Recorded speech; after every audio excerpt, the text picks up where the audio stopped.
I come in now? No. Well, I believe that's everything. I hope so. Yes, it's a lengthy business. You must be tired. I'm so excited. I wish we could take the youngster right home with us. When do you think we can expect to get him? Oh, well, Oh, just a minute. I'm afraid I forgot something. I have to sign these. These give us permission to check into every detail of your private life.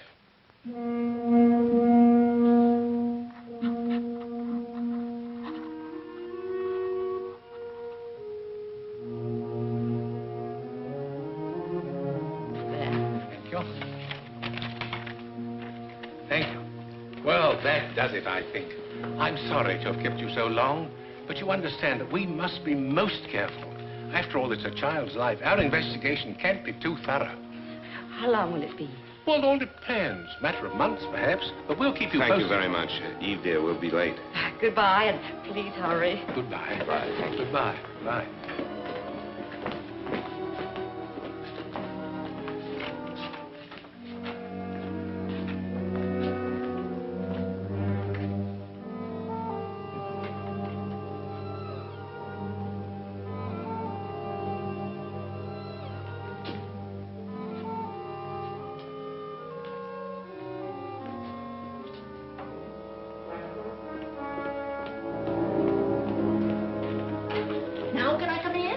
Oh, yes.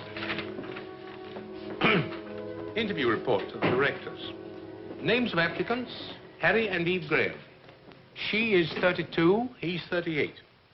Occupation, traveling salesman for the Sutter Sales Corporation, dealing in electrical appliances. The company is owned by the Grahams and was started about 4 years ago. Mrs. Graham appears to be very capable. She handles the office work. Mr. Graham covers the Los Angeles area, where they hold a sales franchise for a deep freeze concern. Their income, presently about 20,000. Married 8 years. Well, you don't need to wait for me. I'll straighten up. Yeah, I tried that once before and nearly lost my job. You and your cleaning up. Well, go on. You're not disturbing me one bit. Mrs. Graham is unable to have a family. Her problem is of undetermined origin. But we'll check several physicians who have examined her during the past 8 years. They will take an older child, 4 or 5 years, of either sex. From the preliminary interview, it's my opinion they would make fit parents, but something bothers me about Mr. Graham. He seemed impatient during the interview. A chip on the shoulder sort of attitude. He behaved rather strangely when signing the permission to investigate form. Perhaps this is my imagination. I'll report further when I visit the Graham's home for the customary inspection next week. Whew. Well, that's that. If all the others was like you, there wouldn't be any babies given away in this state at all. Why are you such an old fuss budget, huh? If you had made a mistake once, you wouldn't want to ever let it happen again. Not where a child is involved. No. Well, goodbye, dearie. Eve Graham. To Sutter Street. Harry Graham.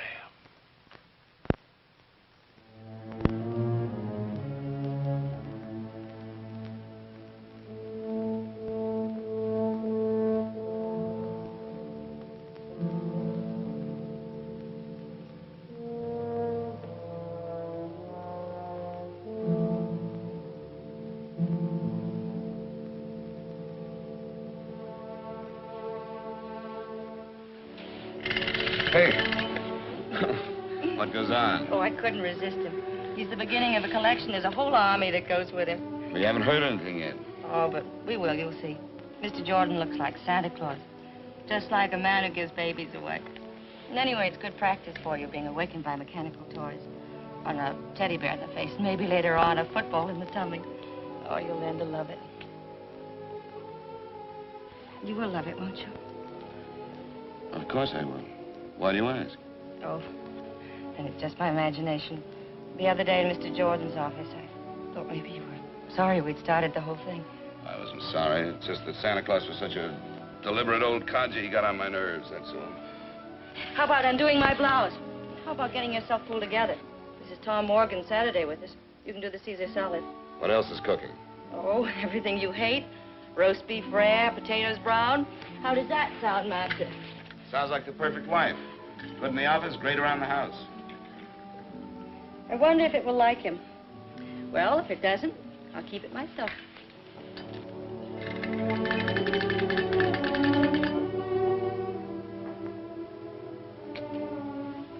I remember other Saturday afternoons when it was always like this. A long time ago.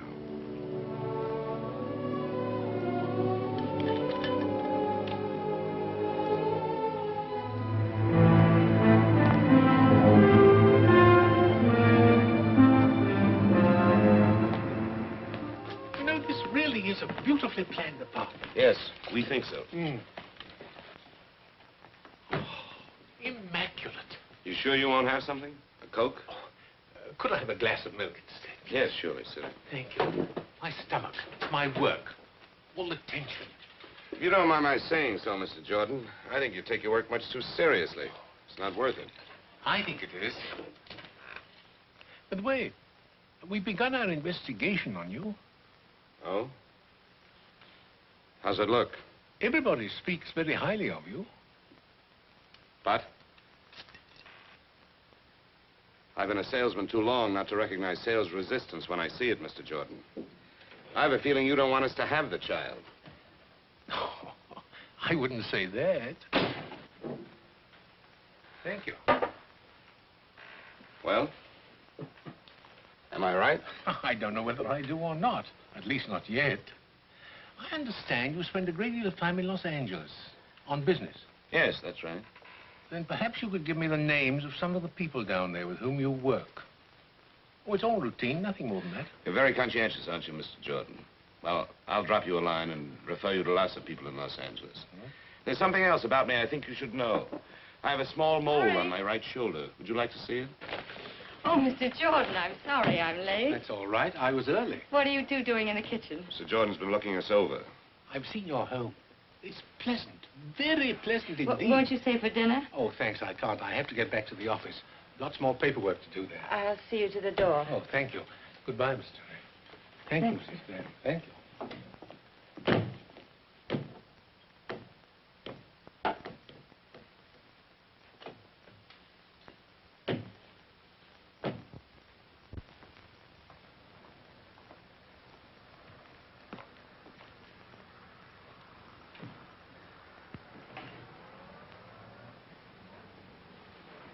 What happened between you two? Oh, I'm sorry, Eve. I don't know what hit me. Sorry. He said he liked you, but didn't think you liked him. Oh? Anything else? That we could start fixing up that room, and he thought I'd be a good mother. Once Mr. Jordan is right.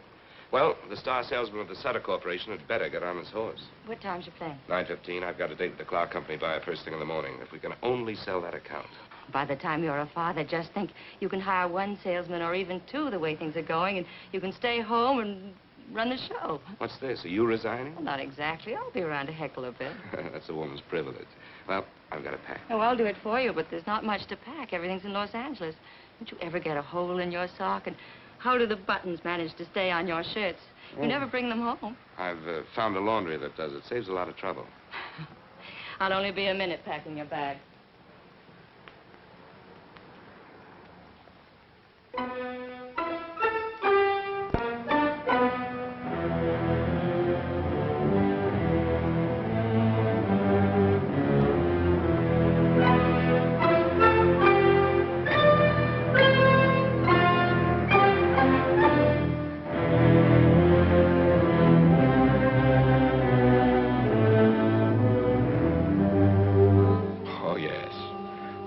Graham very well. Like him. He handled our product for several years until... Until what? We didn't fire him, if that's what you're getting at. He fired us. Got a better deal. I see. I'd give my shirt to get Graham back. And you can tell him I said so. Thank you.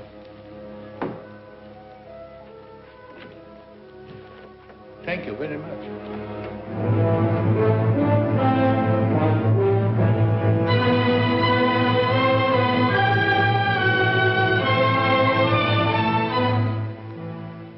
You see, the Grahams wish to adopt a child, and we must have certain information. Well, isn't that nice? They want to adopt a baby. How long has Mr. Graham made his office here? Oh, I guess about 2 years. Where does he live when he's in Los Angeles? I guess he just lives around, hotels, motels, wherever he can get in. It's cocktail time, honey. Are you with me? Mr. Jordan, this is Roy Esterly. Oh, I'm very pleased to meet you. What line are you in? Mr. Jordan is getting some information on Harry Graham. Oh, Harry's not in any trouble. Mr. Jordan's not a cop. I'll tell you later. Okay, sweetie. You fill him in on Mr. Exclusive, and when you get through, come on back and have a little chat with me, huh? Excuse me, but could I ask you a few questions? Why, sure. Fire away. What do you know of Mr. Graham? Oh, he's a good guy. But you called him Mr. Exclusive. Oh, well, I was kind of kidding, I guess. See, we never see him except here in the office, and of course, when he's here, he's buried in work. You know, I can't understand how a guy can live without a little social life. So he's not a playboy, like some cornballs I could mention. Playboy. He's the original Invisible Man. You never see him anywhere. He's not at the hotels, restaurants, nightclubs. Man comes to town, and just like that, he disappears. Mr. Jordan, I have an idea. I'm sure Harry will be calling in. You can get everything you want right from him. I'll call the hotels for you. Why don't you just sit over there at Harry's desk? Well, thank you, miss. Maybe I should see Mr. Graham after all. Yes, I'll wait. Oh, as long as you're going to all the trouble, would you kindly ask the hotel people when Mr. Graham was last registered?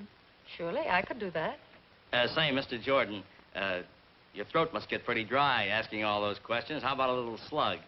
Oh, you're very kind of you, but no thanks. Bob Vance never called, did he? No. That's good, because I don't want to talk to him. Hello? No, he's in Redlands. He'll be back the day after tomorrow. Yes, I'll have him call you.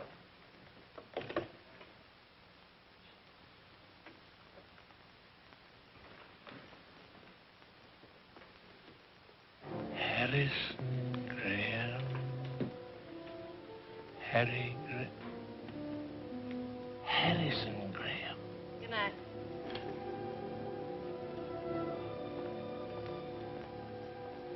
You've really got Harry Graham on your mind. I'm sorry it took so long, but the hotels had a check. You know, it's funny, but he hasn't registered any of them for months. Several of them remember him. Of course, he could be staying at a rooming house, but that doesn't sound like him. He likes everything nice. You're very kind. I'm sorry for all the trouble. By the way, is Mr. Graham known by any other name than Harry? No, his name is Harry. Look, Mr. Jordan, he was in yesterday, and I know I'll be hearing from him soon. Give me a number, and I'll have him call you. Or maybe you've gotten everything you need, huh? No, not yet. Excuse me, it's that board. Oh, thank you. Graham. Harrison Graham. 132 Brinkman.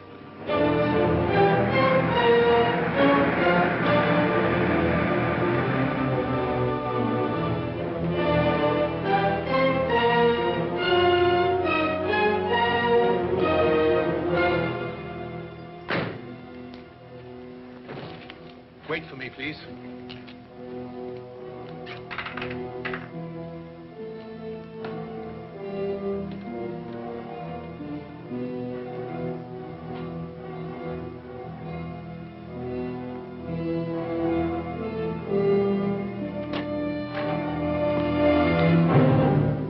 Good evening. Hello. Aren't you a little off your beat? Well, I was coming to Los Angeles anyway for a meeting tomorrow. I'm reading a paper at a welfare convention. Oh, how nice. So while I was here, I've been doing a little checking up on you. Tell me, why are you listed in the telephone book under Harrison Graham? Harrison Graham's my real name. Oh, you changed it? Some time ago. I thought it sounded a little formal, if you know what I mean. Yeah, but in San Francisco, you're listed as Harry. The phone company got it mixed up. Look, I'm dead on my feet. I just got home from work a couple of hours ago. Suppose we meet for lunch tomorrow. Maybe we can learn to get along. Well, I'm busy tomorrow, but I'm sorry I bothered you. But after all, it is my job. I understand. Yeah. Good night. Good night.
Pay him off. Tell him to go. You wake them both up. My wife's sick, too. She's in the other room asleep. She's been up with the baby 2 nights in a row.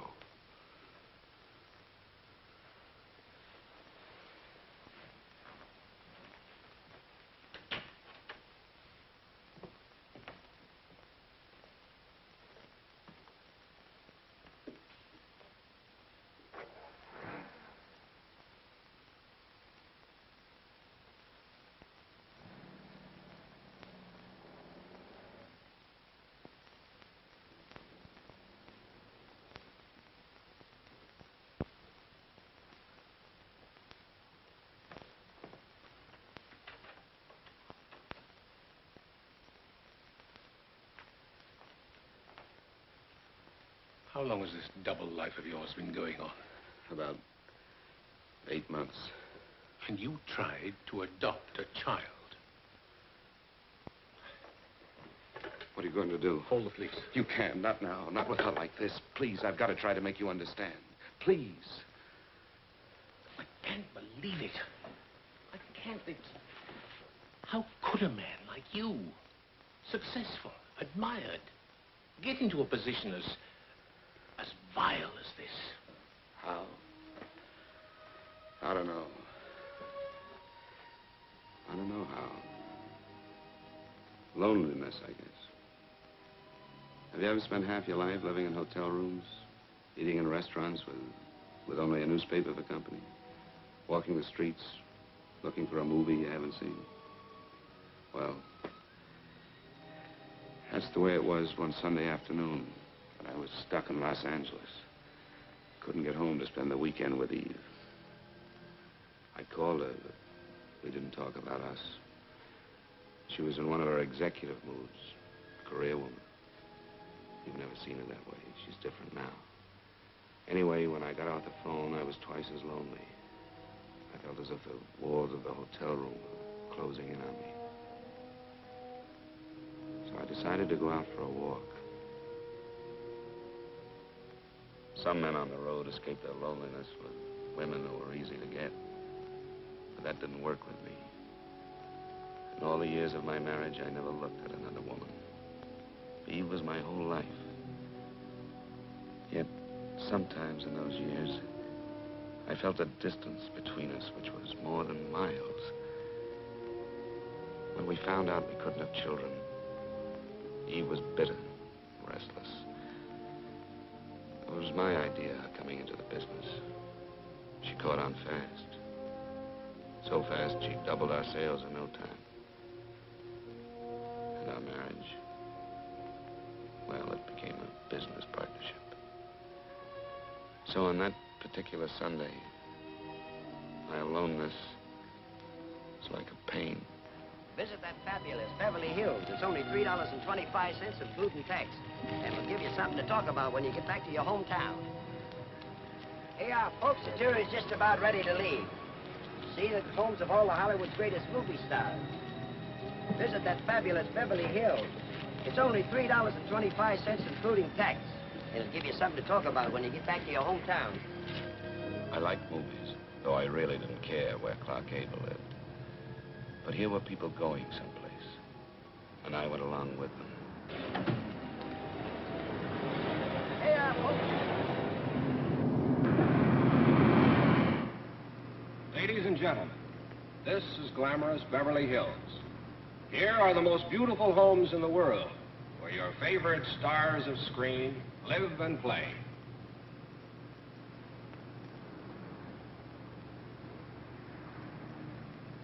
Over there is the home of a woman who knows Hollywood best. A lady who shares her secrets with millions, Luella Parsons.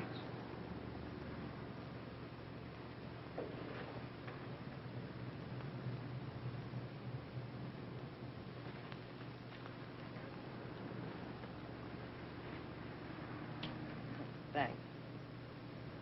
Here we are. On your right is the home of that shy and modest man, Harvey's friend and yours, Jimmy Stewart. Now take a look on your left, and you'll see the home of that funny, funny man, Jack the Miser Benny.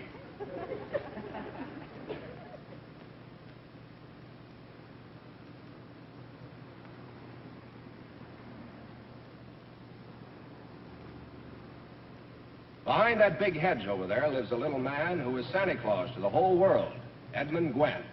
Remember Miracle on 34th Street? Oh, that was a wonderful picture. Did you see it? You missed something. I'd like to know where my favorite mule, Francis, lives. What's that? Oh, excuse me. That's all right. Haven't you any interest in how the other half lives? No, not particularly. I'm just crazy about bus rides. Gives me a chance to get off my feet. And here is the home of a man who's good with the jokes and a genius at the piano, Oscar Levant. Well, I heard him play a Gershwin concert once. He was just great.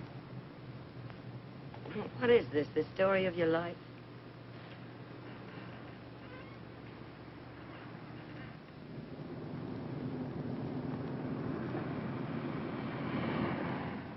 Were you wondering where our glamour girls are? All right, here's your answer. On the right, you see the home of that fine actress, Barbara Stanwyck. The White House, also on the right, is where lovely Jane Wyman lives.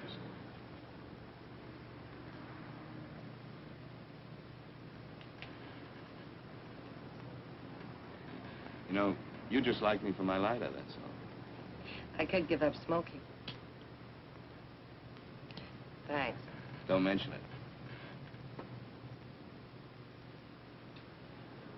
If this is a sample of your work, you're not very good at pickups. I know. I haven't had very much experience at it. This is the first time I ever tried to pick up a girl. Oh, gee, that's too bad. I should be better at it. How's that? Well, I'm one of those terrible fellas that frightens the farmer's daughter, you know. I'm a traveling salesman, only a kind of backwards one. Yeah, you could use a few tips, like, I'm sad and lonely, just want someone to talk to. Don't know any nice girls in this great big town. How about a few laughs? You know, I wanted to say all those things to you just now, only on the level. Thanks, Coach. Do you mind if I sit here? Well, there's not much I can do about it. You're here. You know something? I was a farmer's daughter once. Really? Yeah. I don't know what it is, but you don't scare me at all.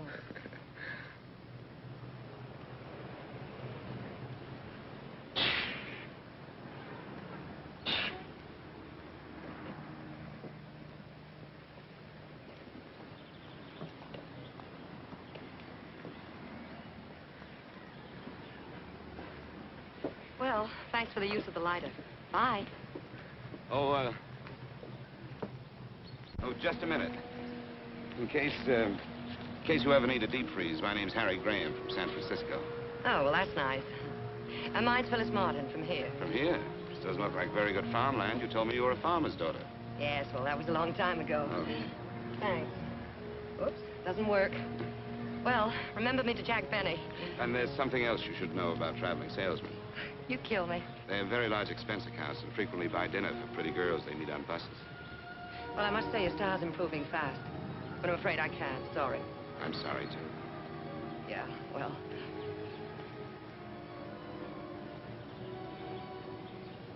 Do you like Chinese cooking? Sure. Why? Have you changed your mind? I know a place that has the greatest water chestnuts in town. If you can stand water chestnuts. I'm mad about them. Let's go. All right.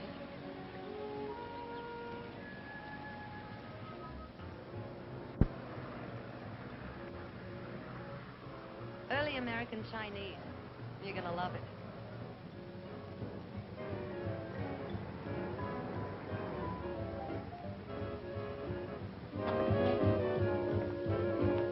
Cozy little place, isn't it?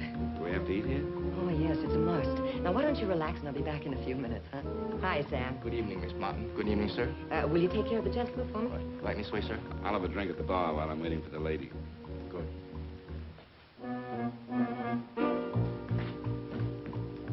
Scotch and soda, please.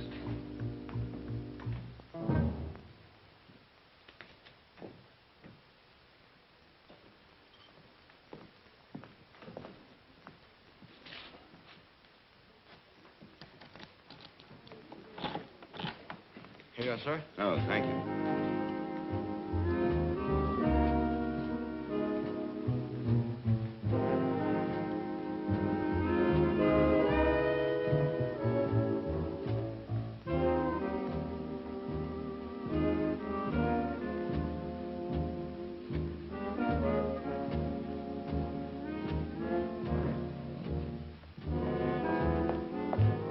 Dinner's ready. Table's over there. Oh, no. What are we playing, charades? The outfit came with the job. I work here. I don't believe any of this. Well, the pain will wear off in a minute. Just follow me. Egg soup. Very healing. I ordered the rest of the dinner for you, too. Aren't you allowed to sit with the customers? Maybe later. Well, go on, eat your soup. It's the only genuine Chinese dish we serve here. Guy who owns the place used to run a string of hot dog stands. His name's Hannigan. You sure you can't sit down? No, I can't. Try it. How is it? Tastes good. Say, where are all the people? Oh, Sundays are quiet. And all the rest of the week. How long have you been working here? About 6 months. I needed a job, and Hannigan needed someone to liven up the joint. You can see I've been a howling success. Ah, come on. Sit down, huh? No, I can't. Say, where'd you say that farm was? I didn't. Little place called Pennsylvania. How'd you get all the way to Los Angeles? Well, I wanted to see the world. So you started with China, huh? That's right. You know something? I've never heard of chop suey in China. You don't say. That's right. It's the house specialty here.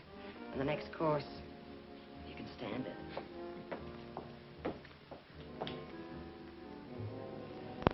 This isn't as nice as Barbara Stanwyck's, but it's closer to my work. Here, let me. Oh, thanks.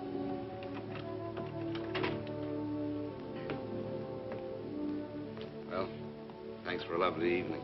There's nothing. Drop in again sometime. So long. You know, we've been together 7 hours, and I still don't know a thing about you, except that you're the nicest stranger I ever met on a bus. Well, I don't know anything about you either. Let's leave it that way, huh? All right. I will tell you one thing about myself, though. What's that? On that bus this afternoon, I felt just as lonely as you did. I feel better now.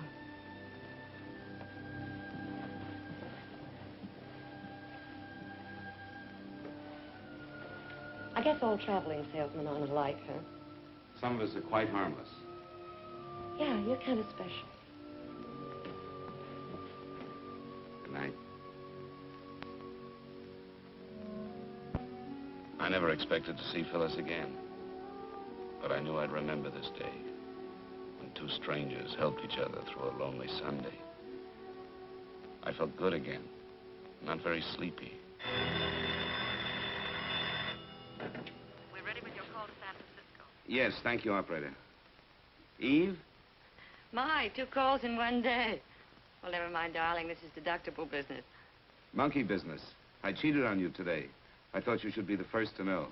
Haven't you heard the wife is always the last to know? I'm serious. A beautiful brunette, all curves and soft shoulders.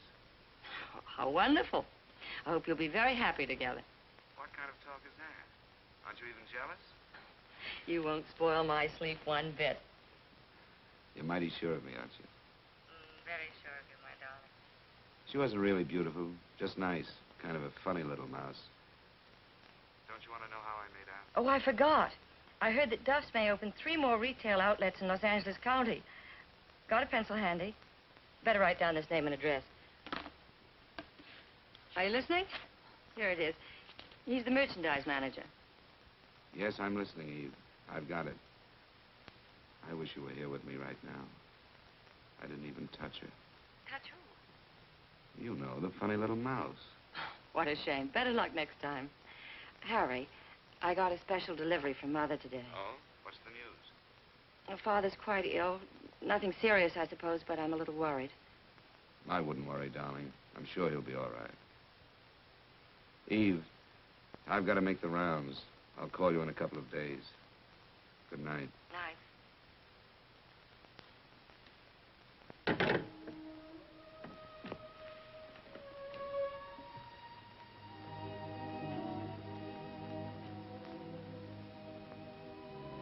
And in a couple of days, I did get home. Dead tired and a little bit sick of the deep freeze business.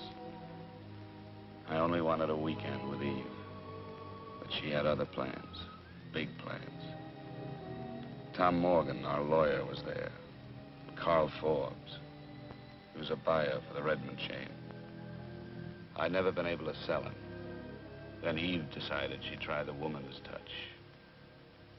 Why did you ever send your wife in to sell me? She packs quite a punch. Hadn't you heard? Eve's the brains, I'm the brawn. Oh, don't listen to him. I'm just Harry's little secretary trying to get along. I was afraid you'd ask me how the thing worked. Well, how does it work? Would you like some more coffee? Oh, no, thanks. Now tell us all about the superior mechanical features. All right, but stop me if this gets too complicated for you. In the home size, there's a special condenser that eliminates the fan noise and the outside moisture. The single-phase motor is completely sealed, so it has greater efficiency. And we can prove to you in normal operations that our product will save you in electricity 2.5 cents per hour. And the lid is counterbalanced. We just happen to have a model in the kitchen. And if you have your combination Phillips screwdriver handy, Mr. Forbes, I'd be happy to take the freezer apart for you. Any questions? No, no questions. And no demonstration, please. I'm convinced. At least almost. Perhaps another little brandy? Harry, Mr. Forbes would like some more brandy. Harry? Oh, of course. I'm sorry.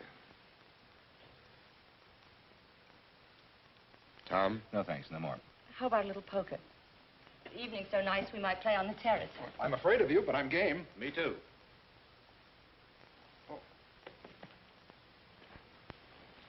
Come on, Harry. Let's have at it.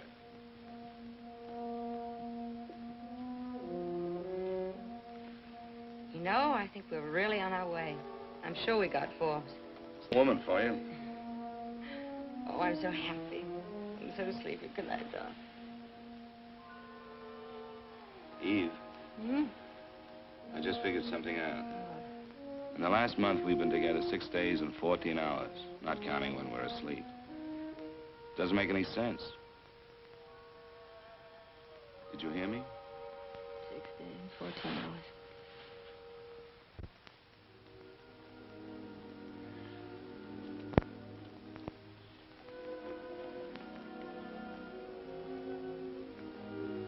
Eve, let's go away tomorrow. Doesn't matter where. Just as long as we're together, huh? Of course, we'll go away sometime, darling. We'll go to all those glamorous places that Holiday writes about. We'll do it Frisk happened to. Let's not wait, Eve. Our marriage is the only thing that really matters. love our marriage.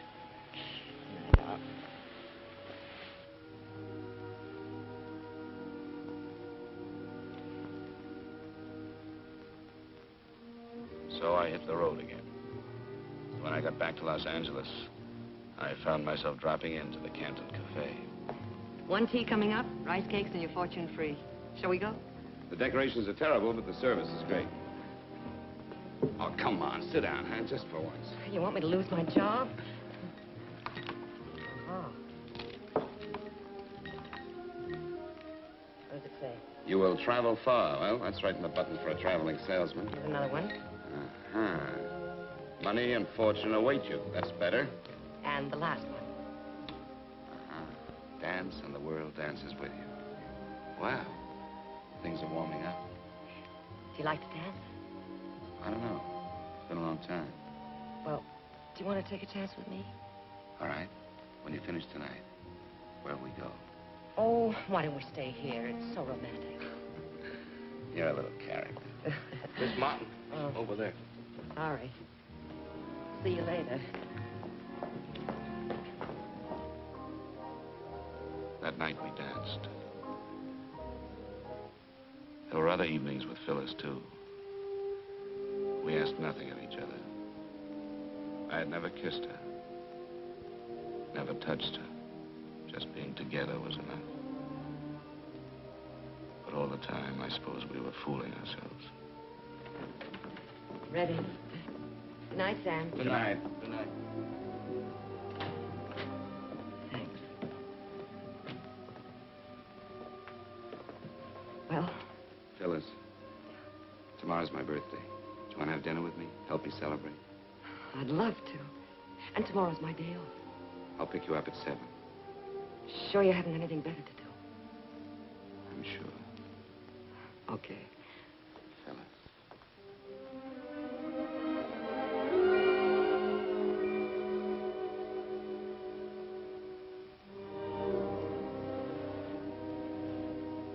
Good night, Harry. Good night.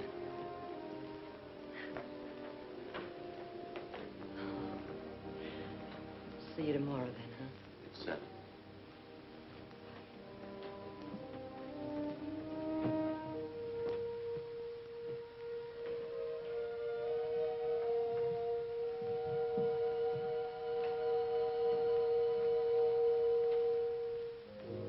I spent my birthday trying not to think of Phyllis.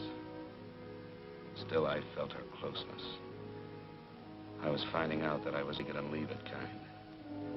I knew then I couldn't see Phyllis again, that night or any night. I felt like someone who walks away from the edge of a cliff, back onto solid ground. I felt pretty low, too, about walking out on her. But it was better this way. Much better. Come in. Tray's over there.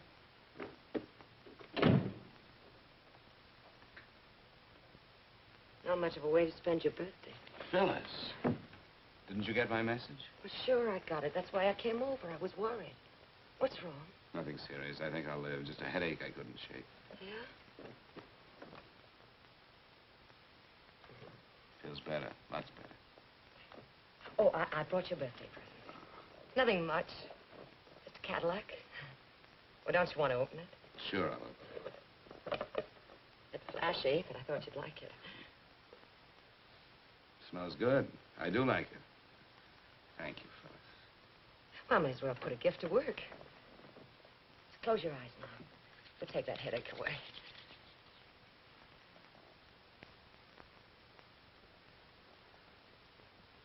It's working already.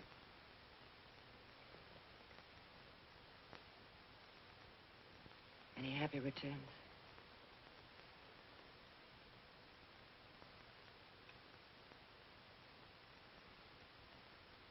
You know something? The headache's all gone. We're going to have that dinner after all. Oh, no, we're not going anywhere. You're going to take it easy. Lady, you have healing powers that are miraculous. I can already hear a soft piano, champagne corks popping, and I know just the place we're going to. We're going to Acapulco. You're crazy. Yes, and I need a shave, too. Look, I'll go home and get into something slinky, then Pick me up in 15 minutes, huh? All right. I'll get into something real uncomfortable. You kill me. See you.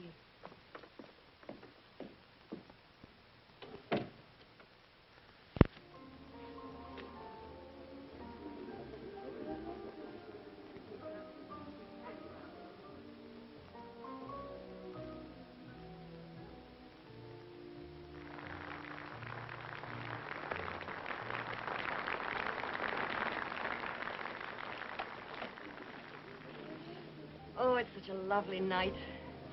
This is going to be even better than the last one. I'm glad your birthday only comes once a year. This once was worth it. Acapulco. No, I never thought I'd make it. And only 30 minutes from downtown. You know you fall in love here. It goes with the check. When did you make that up? Just now. Have you ever been in love? I've tried it. You know what I think? I think you fell in love once, got hurt, been running away ever since. All right. I bet you read palms, too. Yeah, he was with the occupation forces in Germany. You've heard of those Dear John letters, haven't you? Yeah, sure. Well, I got a Dear Phyllis. Seems I lost out to a little Fräulein. I guess all men are no good, huh?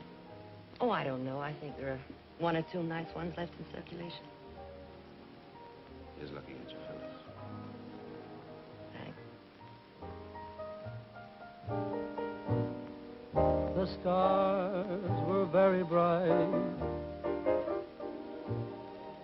but it wasn't a star. You know, you're a funny one. Don't you want to know if there's someone in my life? Whether I'm married, divorced, whether I have 6 children, whether I've spent my time in jail? No? Why not?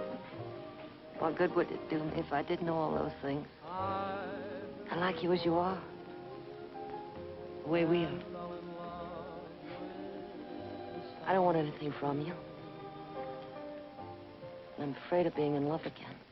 I touch your hand, the spell you cast was a magic thing.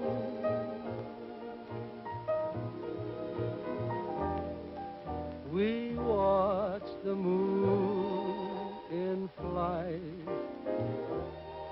but it wasn't the moon that thrilled me. It wasn't the moon that brought such delight. I felt a thrill so new the moment I kissed you. Heavens faded from sight. No, it wasn't the stars, and it wasn't the moon. You know, I'm going away again tomorrow. Tomorrow's a long time off.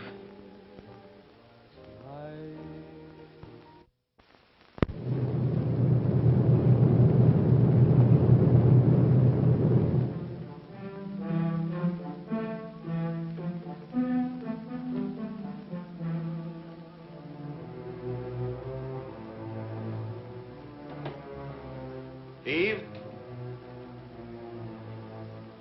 Eve?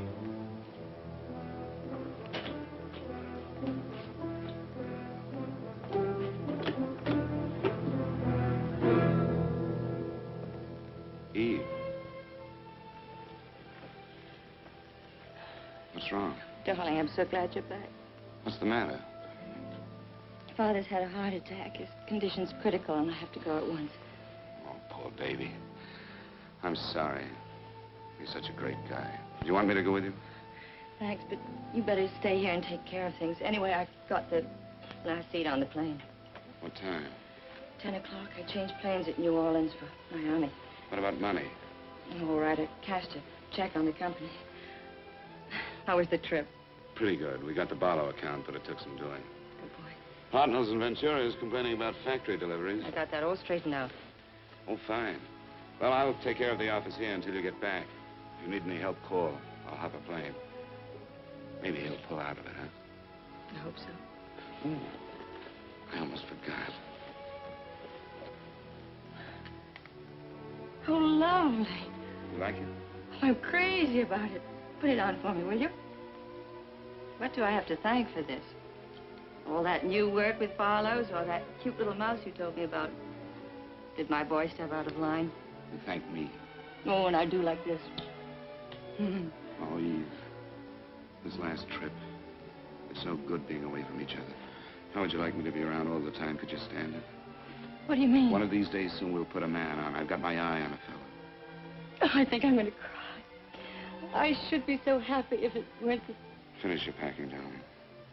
I'll make us a couple of drinks.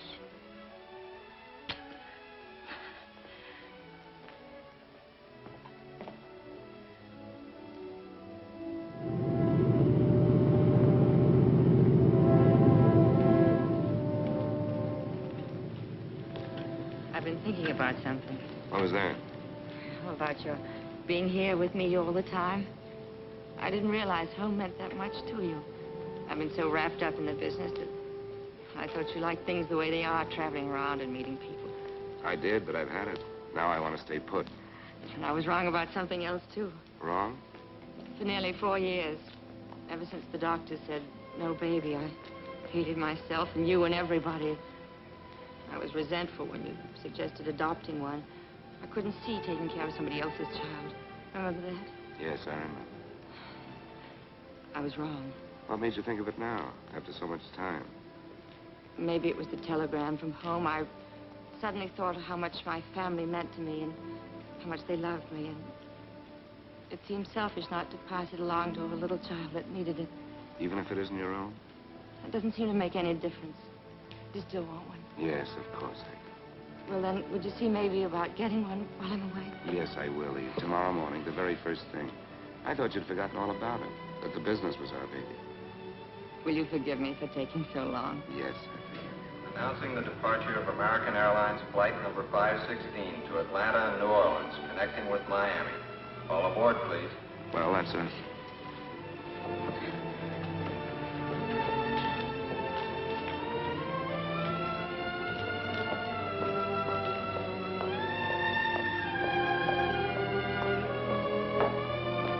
So that's how I first crossed your path, Mr. Jordan.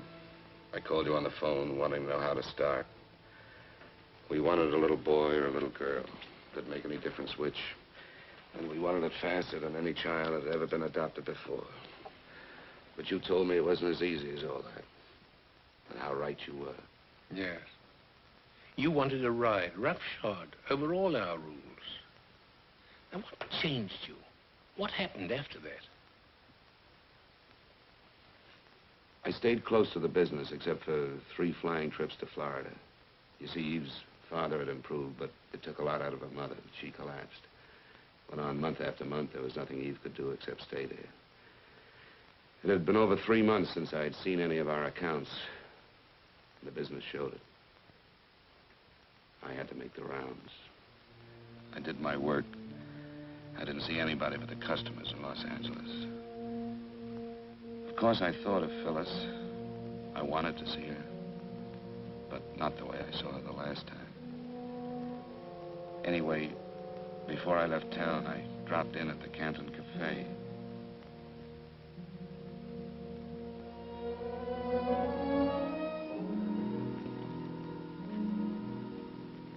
Hi, Sam.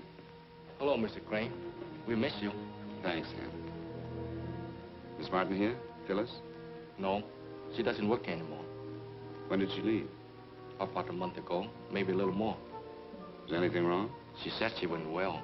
She was going away. Where? She didn't say. Will you have dinner here tonight, Mr. Graham? No.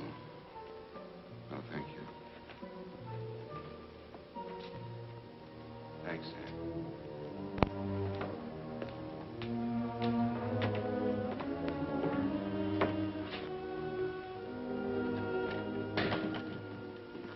Yes? Is Miss Martin in? Miss Phyllis Martin. What do you want? My name's Harry Graham. I'm an old friend of hers. Does she still live here? She still lives here, but she isn't feeling well. She doesn't want to see anyone. Well, I've got to see her.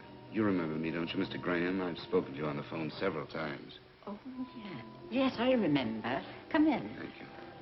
I think she needs you. Her room's right up there, first on the left.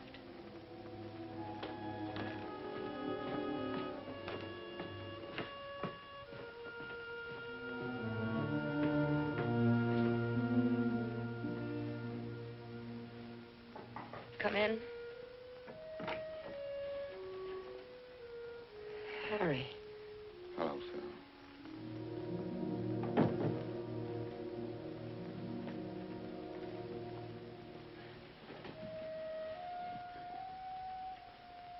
What's the trouble? Nothing. It's good to see you again. I just got back from San Francisco. I've been working there for the last few months. I went to the restaurant and they told me. And I had trouble getting past your guard downstairs. Well, now that you found me again, how are things in the deep freeze business? What was it, hot water heaters? Phil. What did the landlady mean just now when she said she needs you? I don't know. Come on. Look, I don't need anybody. I can take care of myself. I'm a big girl now.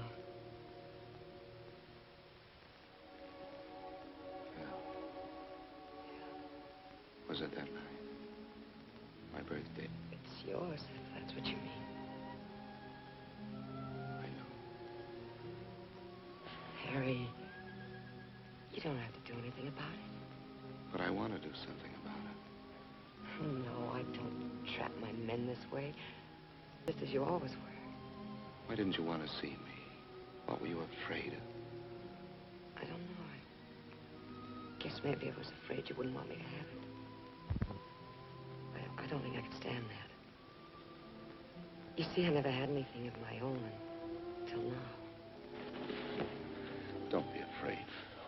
Of course I want you to have the baby. I'll take care of everything. Don't worry. Look. I've got some things to do. You stay here and rest a while. I'll be back later. Good. And Phil, I'm glad. Terribly glad. So am I. Come on.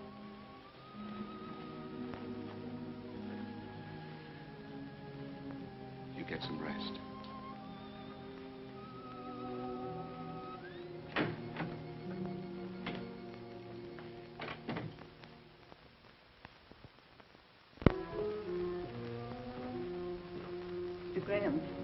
Mr. Graham, this is Dr. Wallace. He's taking care of Phyllis. I was just going up to see her. How is she, Doctor? Could I speak to you for a minute? Yes, surely. Excuse me. I think she's going to be all right. She's had a rough time of it this last month. 2 transfusions. And she's not very strong to start with. Then there's the mental, emotional state to contend with. You can understand. Yes, I understand. I think things will be better now that you're here. I'll take care of everything. Please give her the best. I'm glad she means something to you. She can be hurt just like the rest of us. Fooled me at first with that flip, hard act of hers. But that's not the real Phyllis. You must know that.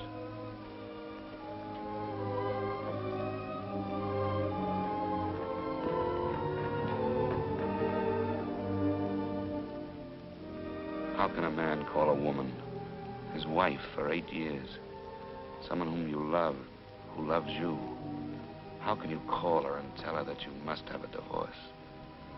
Worse than that, you've been unfaithful. You're going to be a father. How can you hurt someone so much?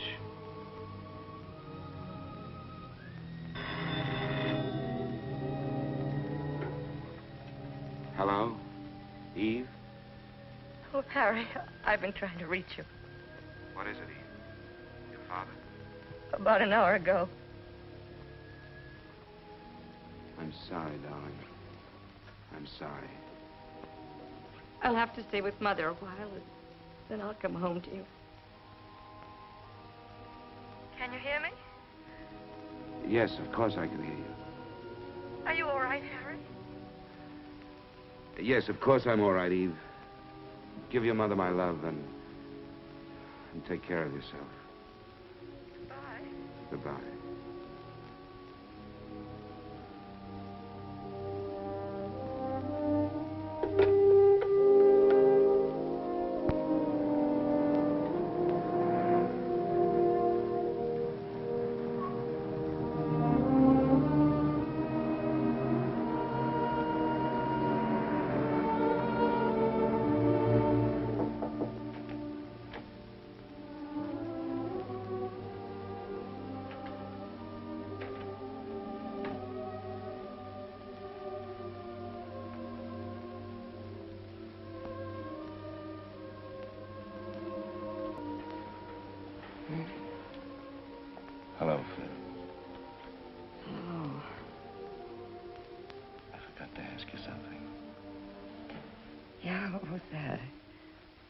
you marry me?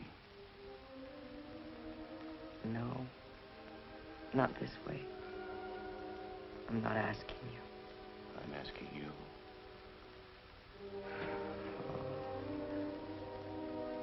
I hate to take you out of circulation like this. There must be a waiting line. There's nothing like that. And no one like you. Are you sure you want me? I'm sure. I do love her. And I'm so glad I do.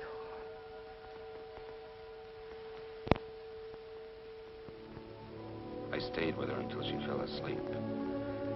You may laugh, Mr. Jordan, but for the first time, I felt needed. I loved Eve, but I never felt she needed me. How did you expect to get away with it? I didn't. What did you do when Mrs. Graham came home a few weeks after your other marriage? Why didn't you tell her then? Wasn't that the plan? Yes, that was the plan. That was also the time when you came in again, Mr. Jordan. Will you have some cream? Oh, I have been away a long time. I never take cream, remember me? I'm sorry, I forgot. I have a surprise for you. Surprise? A sentimental surprise. Come on, bring your coffee.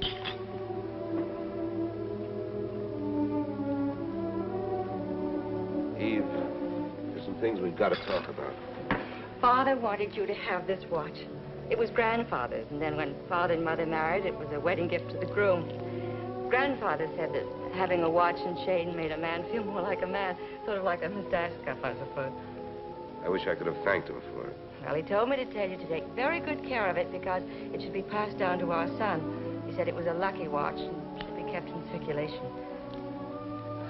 Our son, I'm glad he didn't know how I let you down. You haven't let me down. You couldn't. Yes, I did.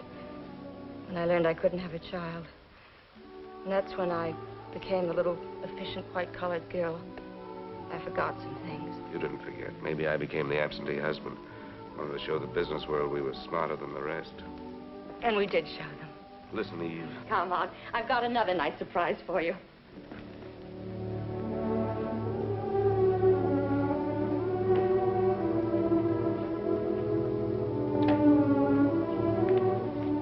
The light doesn't work. Leave the door open so we can see. I cleaned it up today. But don't worry about your golf clubs. I put all our junk in the closet and I stored the suitcases. Oh, I think it's going to be very nice when we get it fixed up. Go a little slower, Eve. I'm not with you. Remember Mr. Jordan? Mr. Jordan. When I left for Florida, you said you'd look into the adoption business, and you told me about Mr. Jordan. Oh, yes. Now I remember. I spoke to him on the phone. What about it? Well, that's a surprise. I called him this morning. He said he wanted to see us both, but he thought he could help us. Of course, it may be a while. So you decided to go ahead and fix the place up? Well, I know it was impulsive, but I couldn't wait. I thought we'd put the bed here, and the chest of drawers over here, and one of those little rubber tubs in case he's too small to use ours. Like it. You still do want a child, don't you? Is adopting a baby terribly important to you? Oh, yes. More important than I ever knew before. Except for you, it would mean everything to me. All right. I guess we'll go see Mr. Jordan.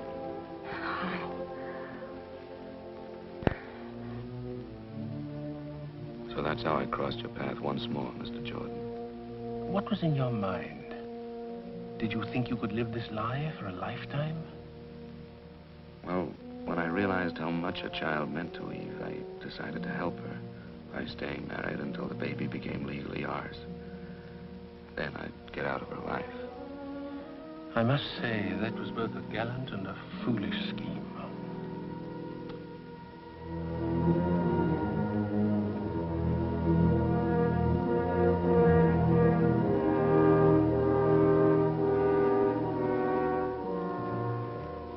Those were months of panic, fear. Like the night my son was born prematurely, just as the doctor predicted.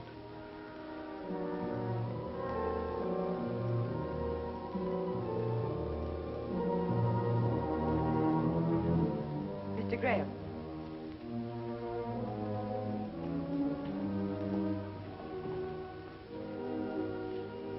Mr. Graham, you have a little boy. You can see him through the window down there.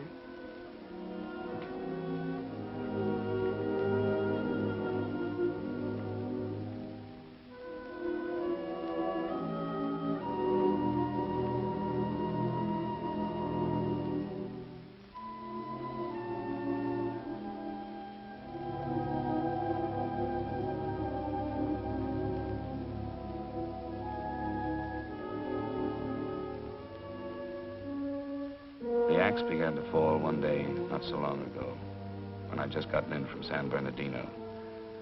I'd stopped by the office to clean up my desk. It was Eve's and my anniversary. I tried to get home, but I couldn't make it.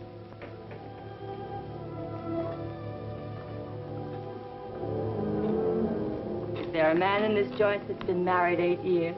Eve. Don't look so shocked. I'm your anniversary present. I almost didn't find you. I called all the hotels you've ever stayed in. Where are you staying? Oh, I'm not. I just got back from San Bernardino. Did you get my flowers? Oh, I didn't wait for that. I got your wire and decided something should be done about it, so here I am. Aren't you glad? Of course I am. I was just about to call you. Oh, never mind that. How about closing up the store and buying me a dinner? You bet I will. As a matter of fact, we're doing so well, I'll put it on the expense account. Let's get started on our 9th year.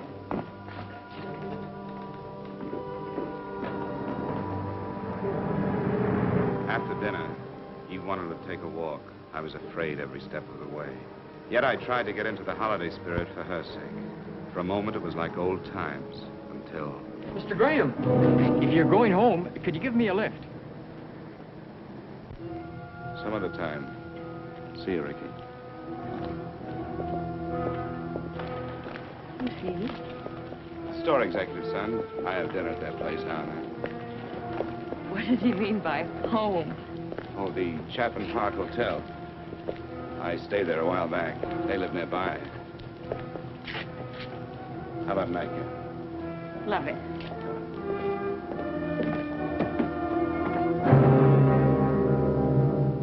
After I put Eve on the plane for San Francisco, I came home to Phyllis and more of my insane double life. I was beginning to act and think like a criminal, afraid to be found out, yet sick of deceit and lies. Hello, Phil.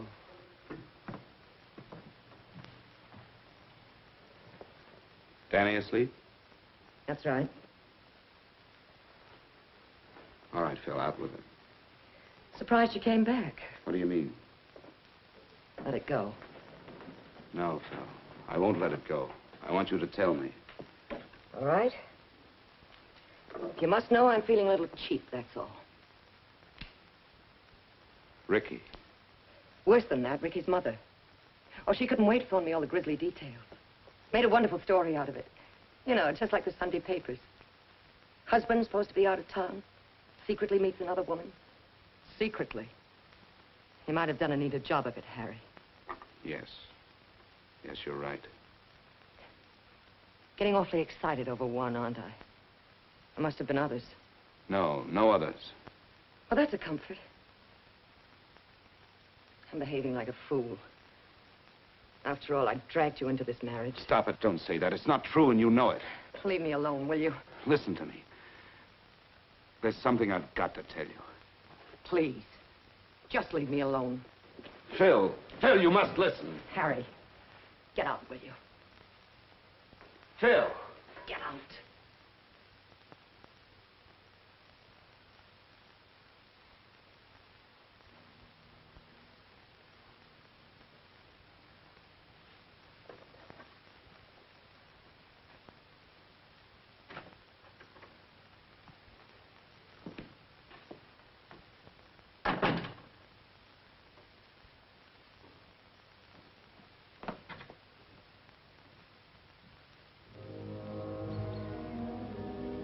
I stayed at a hotel that night. Made a date to see Phyllis the next day.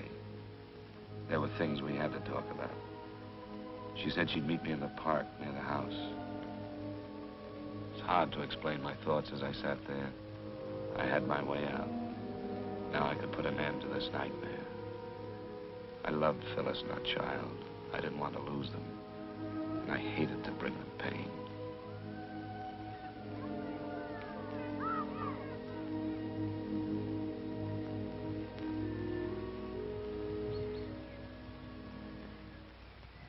Hello, Phyllis. Hi. Cigarette? No, thanks. How's Danny? He's fine. I had Miss Higgins come over and sit with him. Look tired. Yeah? Well, I didn't sleep too well last night. Neither did I. What did you want to talk about, Harry? I've been thinking. I could manage $85 a week. Can you and Danny make it? Sure. You can get the divorce and all that. I'll pay for everything. I'm sorry it had to happen this way. I never meant to hurt you. I'll come around later and get my things. Okay, anytime.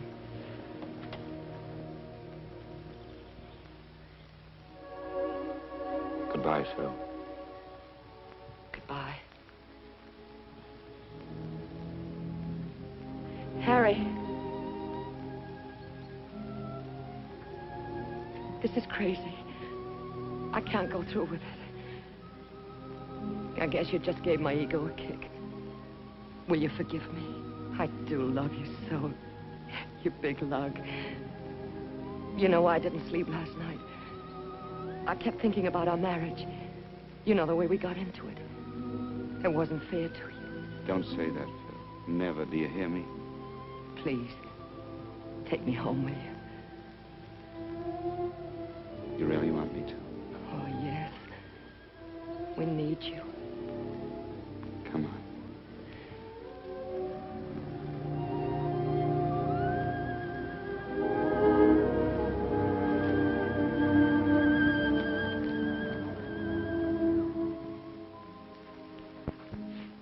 So you had your out and couldn't take it. And yet all the time you knew it had to end this way. Now you're going to call the police. Well, maybe I ought to thank you.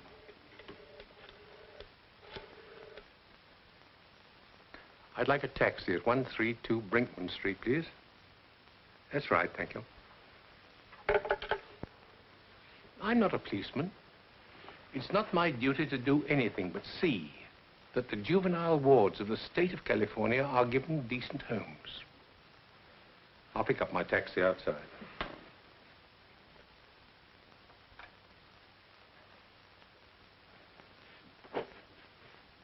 I can't figure out my feelings toward you. I despise you, and I pity you. I don't even want to shake your hand, and yet I almost wish you luck.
Dearest Phyllis, just a moment ago, I watched your sweet face as you slept, knowing I had to hurt you again. And when I tried to say goodbye to Danny, it was almost unbearable. I cannot expect you to understand what I'm about to tell you.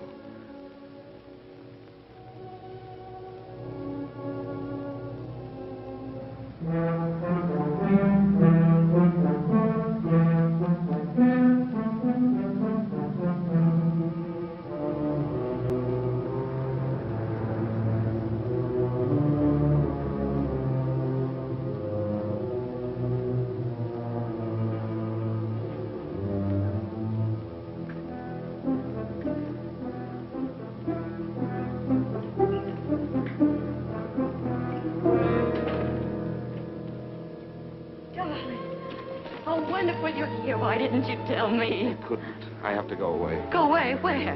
I can't explain now. There isn't time. There isn't time. What do you mean? Tell me. I wanted to tell you. That's why I came back. But now there are people waiting for me downstairs. People, what are you saying? All I can do is pray that one day you'll forgive me. Try to remember one thing. I love you. I've always loved you. But you can't go away like they love you, too. Dearest, it's the only way. Tom Morgan will call you. He knows all about it. Harry.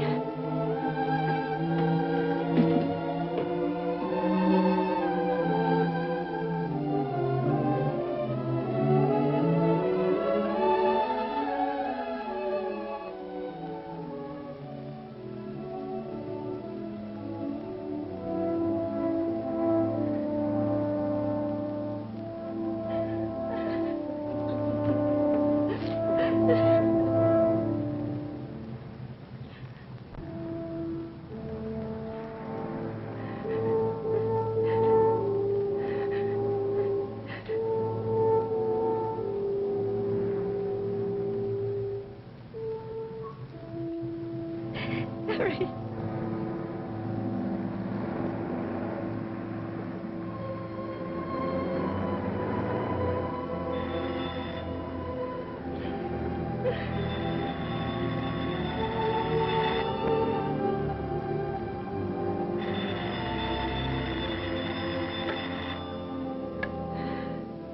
Hello? Yes, Tom. Tell me now.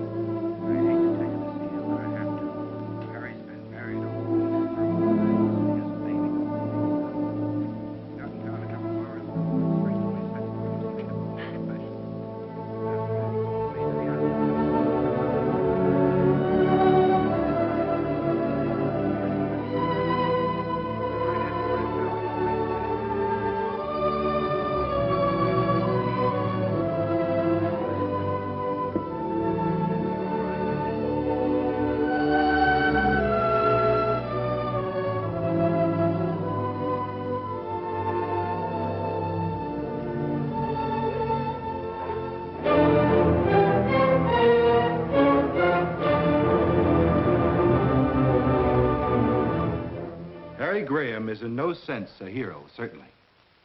But neither is he a monster. He's an ordinary man that made one terrible mistake. In this case, there's a peculiar sense of irony. If Harry Graham had taken Phyllis Martin as his mistress, some people would have winked an eye and turned their head. But because he gave her and the child she bore him his name and an honorable place in the community, he must be utterly destroyed. Now, I don't deny that the defendant should be punished. But I do believe that in this case, punishment might well be tempered with mercy. Thank you. As the prosecutor pointed out, there are many bigamist marriages going on that nobody knows about. The prosecutor is also quite correct in observing that this is a condition which strikes at the very roots of our society. Please stop it. I'm guilty. Why go on talking about it? As the counsel for the defense has brought out, there's irony in this case, tragic irony. I suspect that the defendant may have even loved both these women. Perhaps he even needed them both. I also suspect that he may now have lost them both. When he's once more a free man, it won't be a question of which woman he'll go back to, but rather which woman will take him back. That decision is this. Under any circumstances, he'll be forced to continue to support them both, and he will legalize the status of his son by naming him in his will. These are decent women, Mr. Graham. You're basically a decent man, and that's the whole point. When a man, even with the best intentions, breaks the moral laws we live by, we really don't need man-made laws to punish him. You'll find out that the penalty of the court is always the smallest punishment. Sentence will be passed by this court 1 week from this day at 11 a.m. The court is adjourned.